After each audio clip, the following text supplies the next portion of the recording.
welcome back to Antho-Media Productions YouTube channel. I am Anthony Edwards, and today we have a great person that we interviewed on today. Before we go any further, I'm going to ask that you look below and click that subscribe button along with that bell so you are notified anytime that I post a new video. A new segment that we're going to start on this channel is interviewing different people that have things to tell, a story to tell, something to share to the next person, just to spice it up a little bit. Also, along with their interviews on this channel, they will have a posted interview on our website at Antho-Media.com. I'll have it below. You can go there and click blog at the top and you'll see everyone that we interview and the different stories and what they have to share with the audience. So, without me holding up your time, again, like, subscribe, and share this video, and we're gonna go ahead and get in the interview.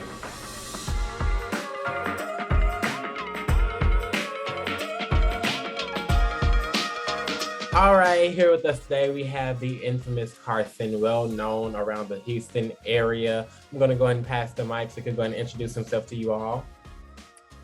Hi, so my name is True Carson. I am a singer-songwriter here in Houston, Texas. I wanna go back to the beginning. Where did you first begin singing, or where did you first hear of the singing or start singing? Tell me about the beginning, the journey.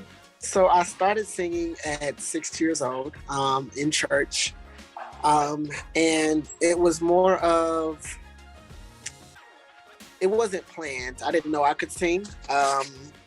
I was a part of the youth choir, and my choir director was actually going around to different of the youth, just to find a specific person for the specific solo that she wanted. She got to me and I sang it, and everybody in the youth choir was like, they were like looking like, whoa, like, and I'm like, all she did was gave me the note, what the lyrics were, and then I went from there.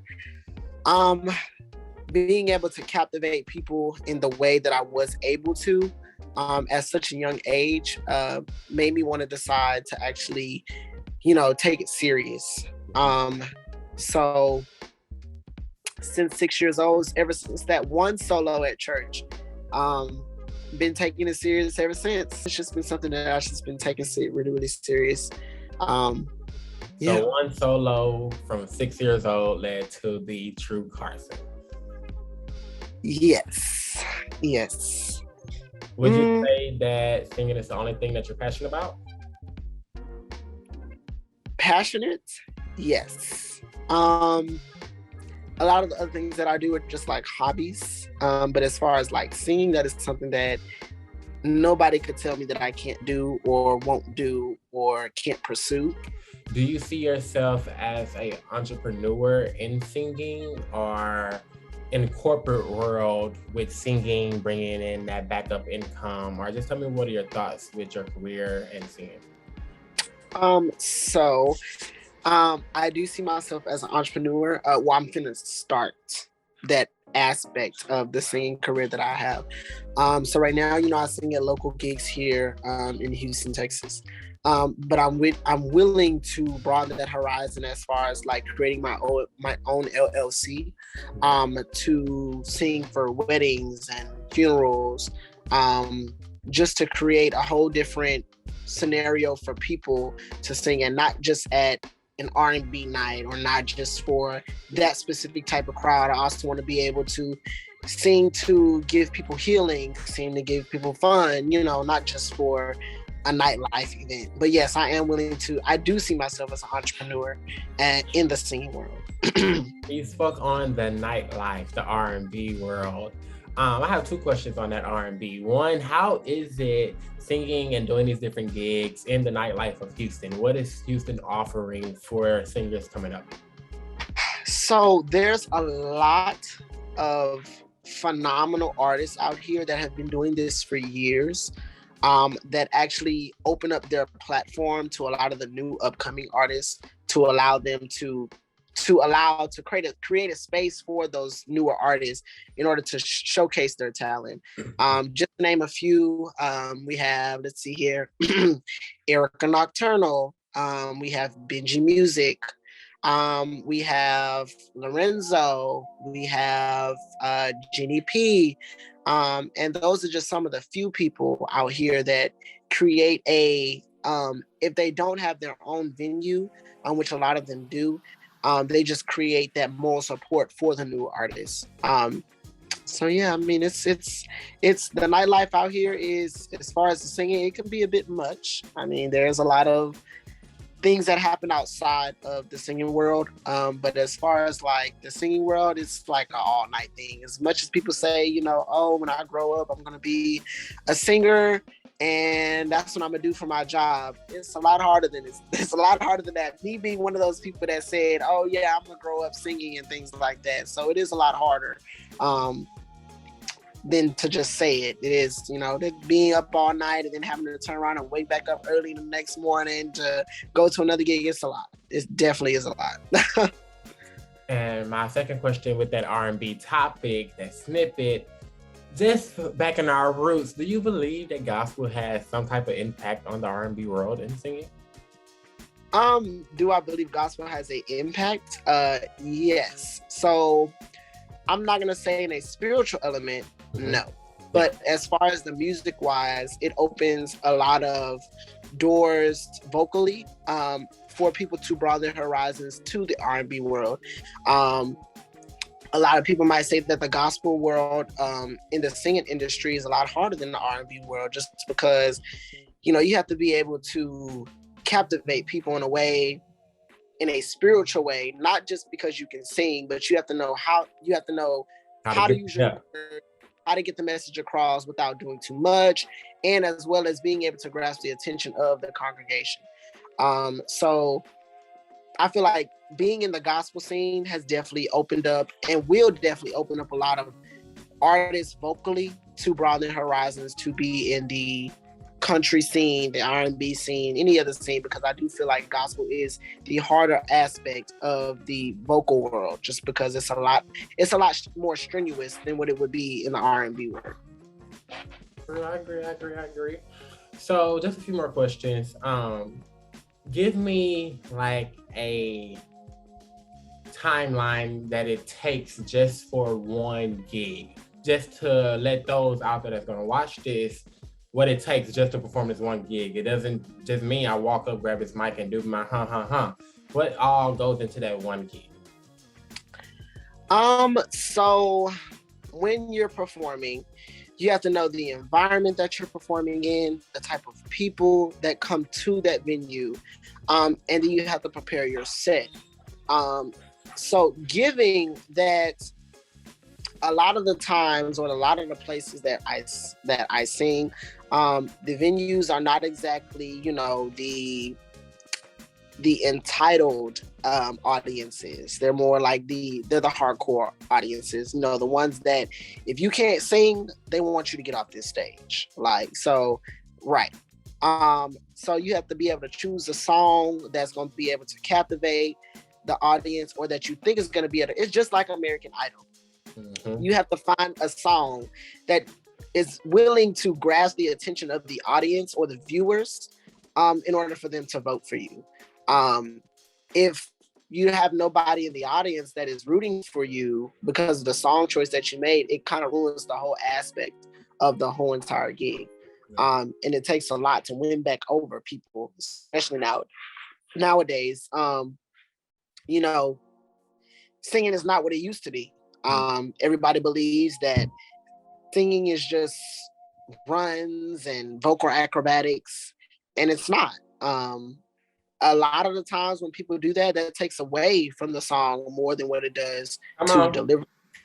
Come on, preach it. If I might say, I am not a person who is, I mean, I can do vocal acrobatics. However, I don't show them off in the song. Like, I may do one or two, but other than that, I'm not overly dramatic with the vocal agility. But yeah, I mean, it's pretty, it's something. it's the whole process is something. Yeah, it really, overall, it doesn't take much to prepare for a gig.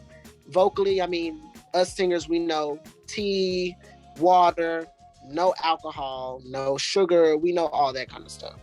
But aside from that, you know, just being able to observe your crowd, know what your crowd was. Because a lot of times, a lot of the artists out here, they don't prepare their set until they're at the venue.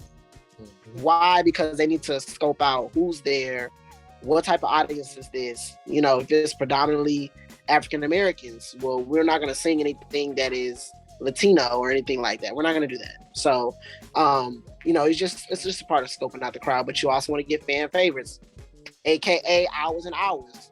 You can't go wrong with that nowadays, because that was a jam for months. So yeah, I mean, it's just all about scoping your environment. That's really all it really takes to know what to sing and how to prepare for a gig. Yeah, and I agree. And I like that you tapped on the no alcohol. So with like tips as I'm a singer also, not more of a lead singer. You know, every singer has to learn where they are good at, what their strengths. So Right. I'm good at finding a note and harmonizing. Right. Group, I'll be able to catch that empty note quick. So yeah, things like alcohol, that's gonna dry your throat out. That's gonna dry your vocal cords out. The most important piece that's gonna get your set. What you didn't touch on was you gotta look for those gigs.